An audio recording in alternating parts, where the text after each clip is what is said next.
Hello and welcome to Kids and Mom Show.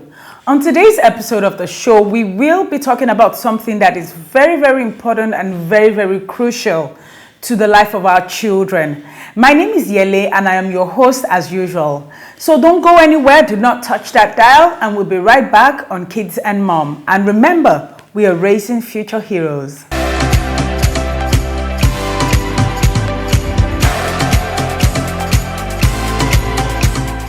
Welcome back. On today's show, we will be talking about verbal abuse. It is a very important subject that I believe every mother needs to be aware of and needs to know exactly what to do when their child is being exposed to it or when they are the one giving it out to their children. So with me in the studio today, we have Morenike Layode. She's a legal practitioner and she's a woman who is very much into the ministry of children. And so she's going to be talking to us about verbal abuse. So let's just go right into it, right? Okay. Morenike, welcome back to Kids and Mom. Okay, so let's just go straight into it. Verbal abuse in Africa basically is one of our most common forms of abuse to children. So as a legal practitioner, can you just define to us exactly what verbal abuse is? Verbal abuse is a form of aggressive control by parents over their children. Usually they do it in two different ways. It could be direct or it could be indirect. If it's direct, you're hearing a voice screaming at you, yelling obscenities. If it's indirect, you're also hearing someone who may not be speaking to you, but is speaking to another person in front of you. In this instance, it could be your mom talking to your dad, and you are there saying, "This child, I don't understand this child. What kind of child is this?" You know, that's what we call quiet putting down. The child is hearing, you're not speaking to the child, but the child is hearing what you're saying, and is already getting an impression of who he is or how he's regarded in his home. Okay. What the consequences of this form of abuse is over the child? I did a little bit of study on abuse, particularly verbal abuse, on children. And the two basic symptoms you get are either withdrawal and depression or aggression and anger. So you can have, for withdrawal and depression, you would have a child that in some instances will be overly compliant. That child would just want to do everything to please his or her mom. If mom says, "You're this, you're stupid, you're that," the child will just think, "Okay, I don't want to be what mommy says I am. I don't want to be this way. Okay, let me try and do everything to please mom." Everything and anything entirely, whether it is good or bad. As far as it comes from mom or dad, the child is okay with that. Okay, so I have another question for you. In a situation where the child is being abused from the outside in, what are the signs a parent should look out for to make them understand that there is something wrong or there's a form of abuse that their child is going through? What can they see to make them be alert? What are the measures that we can use or parents can use to actually notice this? Well, I would say, first of all, every parent must know their child. I mean, what makes your child the way he or she is? So if you notice that, for instance, your daughter or your son is withdrawn, and this is a child that is usually all over the place. If you notice the child is withdrawn, then that's like a signal to you. You need to start asking questions. You need to start asking the child questions. Or if your child, on the other hand, is maybe the quiet type, reserved type, just suddenly gets angry all of a sudden, gets angry all the time, doesn't interact with other people, or is even verbally abusive to his or her siblings, then you need to start asking questions. First thing to do is to ask questions. It's not to berate the child or to slap down the child and shut the child up.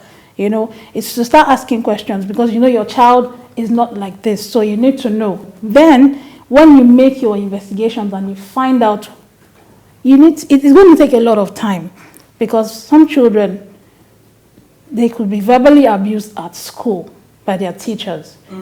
And I'm telling you, we know children are afraid of their teachers. Most children are.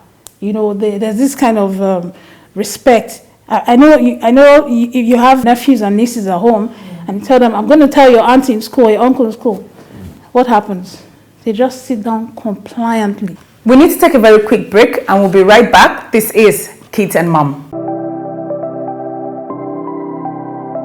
My name is Shadi Sonia. Verbal abuse, it has a lot of effects on children. It affects a child's self-esteem. It affects how a child relates with his or her friends. You know, basically children, as they're growing up, children are like computers that have software. And so many things are programmed into the software. So verbal abuse goes a long way in affecting a child both in the present and in the future, and how the child sees him or herself as a person. So it affects child's self-esteem, and it affects how the child's social life as well. You know, the child can start, especially, it depends on the extent of the verbal abuse. The child can start seeing herself as a nobody, you know, never do well, and eventually affects the way the child will turn out in life. So it goes a long way in affecting the total area of a child's life. Drop your comments and questions on our Facebook page. You can follow us on Twitter and on Instagram.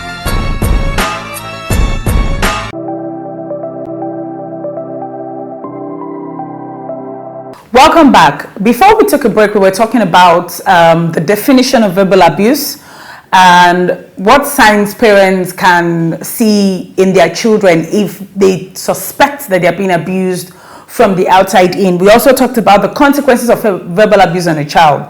So right now, Monica, I want to ask you, how can a child recover from verbal abuse? Honestly, it's very difficult. You know, we talked about the fact, you mentioned the fact that in Africa, it's something that it's almost the norm. So you find out that some parents have gone over it through generations from their grandfathers and all that. The number one advice I would give to parents is try to empathize with your children. Don't even take time out. When you get angry with them, don't yell at them. You need to take time out, even if it's 5 minutes, because I'm saying it again, it's very difficult.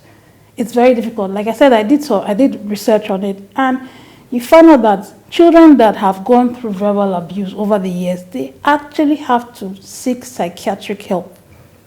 I see. Yes. Are you serious? Yes. So for children who have very extreme cases of verbal abuse, they have psychological issues growing up. Yes, they do. Parents, mothers especially, I hope we can learn today. Verbal abuse, just like so many other forms of abuse, has a long-standing psychological effect on the child. Okay, Monica, I have a final question for you. So how should parents strike a balance between disciplining their children and verbal abuse? Because I feel that there's a very, thin line, that could be crossed easily in this situation. So how should we as mothers be able to handle or strike a balance when we want to discipline our children and not verbally abuse them? Once you get to a point where your child has done something wrong and you find out that the child has either done or said something terrible and it has made you extremely angry, you need to take time out. Honestly speaking. As the parent? Yes. Take an immediate time. Immediate time out. Because if you react immediately, you would regret it. You would say things that you were not supposed to say. Oh, I see. Go somewhere else. Okay. It's very difficult because, we're Africans, we just want to give, we just want to do it the way it's want to supposed pass be the done. judgment immediately. Exactly. Okay. But if you really want your child to develop emotionally and positively, yes, you need to take that time out. Just take time out. So that by the time you're back and you're visiting, you can now talk to the child. Okay. Have a one-on-one. But you do know that we will discipline the child, right? Definitely, you must discipline the child. Okay. All right. Mothers, you've heard it today. Empathy. Empathy is a key word here. You have to empathize. What does empathy mean? It means putting yourself in the shoes of the person that is going through a situation and trying to see how you would be able to respond if someone else was looking at you, going through the same thing. So we've learned a lot today. This is a very, very important topic, and I do not want you to take it lightly. But don't go anywhere. We're not done yet on today's show. We will be right back. This is Kids and Mum. Thank you so much, Morenike, for coming. The things that you've said today are key in building up the next generation of heroes. And that's exactly what Kids and Mum is all about. So don't go anywhere. We'll be right back.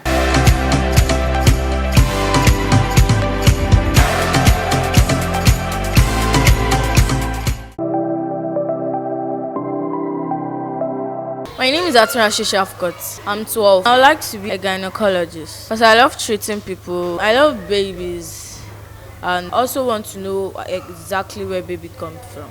Normally, babies are cute, playful, and somehow troublesome. But anyway, they are cute to me. And I thank God I also have a baby brother. So it makes me feel the love I have for baby. And anytime I wake up in the morning, I bathe for him, wear his clothes, give him his food. Then I pack his bag so he will go to daycare. So because that is where he used to stay, and my parents are always going out. And when he comes back from daycare, he comes back around 7 o'clock. When he comes back, I already prepare his food down. So when he eats, then I'll bathe for him. Then from there, he will sleep off till my mom come back, and I'll drop him in his room. In lower classes, like GS classes, we do take basic science, maths, partially English for the doctor, if the course I want to take. But if it's from SS, I have to take biology, chemistry, physics, and so on and so forth. I will advise them to join Red Cross so that they will know more about doctors. For example, I am a Red Crosser, so anybody that is injured will treat the person. But if he's above our distance, we are going to take the person to the school nurse, and if school nurse can't do it, we take the person to a general hospital. The chain, we bought the chain, but the bead, actually is a wiring work. So the bead, I made it. So I now attached it to it. But from the beginning, and it look as when I saw it, it was somehow boring and hard to me. But when I continued, it was so interesting, and I loved it. And when we started it, we had beads and some wires, and then now join we measured the wires. Then we joined we put the wire in the bead. Then we now measured it too again. So if we join it together, so one will not be longer than one will not be shorter than the other. Round nose plier to make a cuff to it, and the cuff is also called looms. Then we made it. Then when I made it, I made another one again. I meant to close the looms, but I opened it in order to make this thing in order to attach it to the other one. That is where I made it. Once again, my name is Aturashi Shafkot, and you're watching Kids and Mum.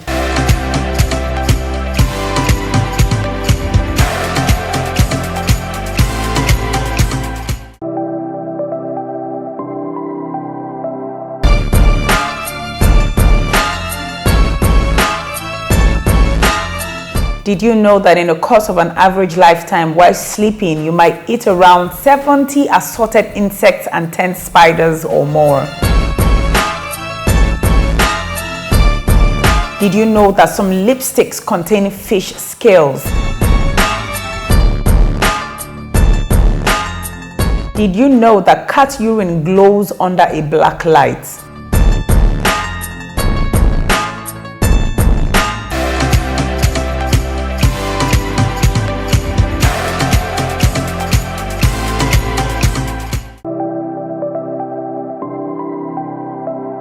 On the Kids Care Corner today, I want to talk to you about how to help your child to stop bed wetting.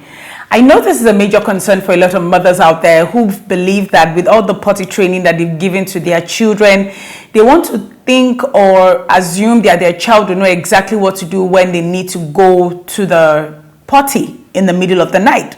But so many children need a little bit of more assistance, and so I'm just going to give you 5 simple tips that would help you. Number 1, you need to shift the time for drinking. A lot of children like water.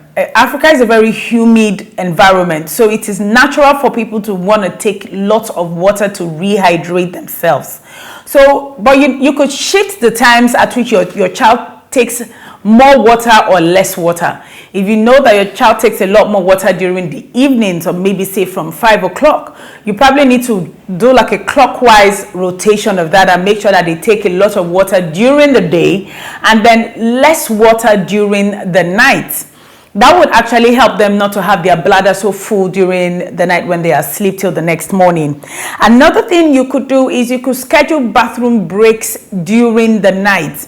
What this does is more like a classical conditioning on the psychological aspect of the child, because it actually helps them as they're growing up to learn when to wake up and go to the potty, or come to wake you that they need to go to the potty in the middle of the night. I know a lot of you mothers, after a very long day, the last thing you want to do is wake up, and take a child through the process of potty training at night. But I have a very strong feeling that you will be the happier person in the long run when you do not need to do this for your child anymore, when your child actually learns how to do this for himself or herself. Another tip I have for you today is be encouraging.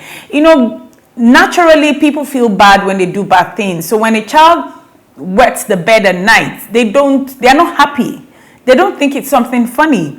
But if you berate them, or if you belittle them, or you verbally abuse them because of it, it actually makes it worse. It makes them try harder not to disappoint you.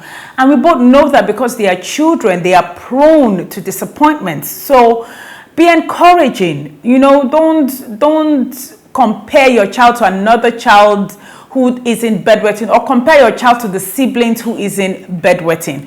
And the last thing I want to talk about is don't resort to punishment.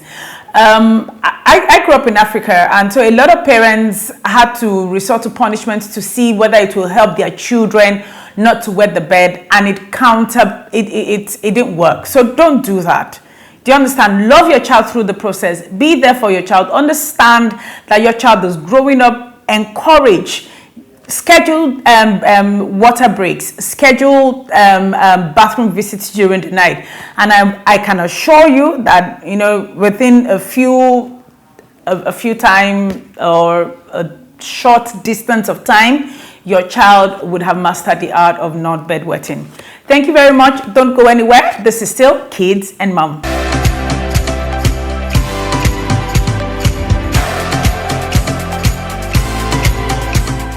Thank you so much for tuning in with me today. We learned about verbal abuse and how we can be better parents, and how to strike a balance from punishing our children to verbally abusing our children. We also learned about tips on how to stop bedwetting for our kids who still do, and how to increase the exercises on potty training. I hope that this information that you got today is useful for you. I know that it's useful for me, and I'm sure it's useful for you. So till I see you again next time, same place.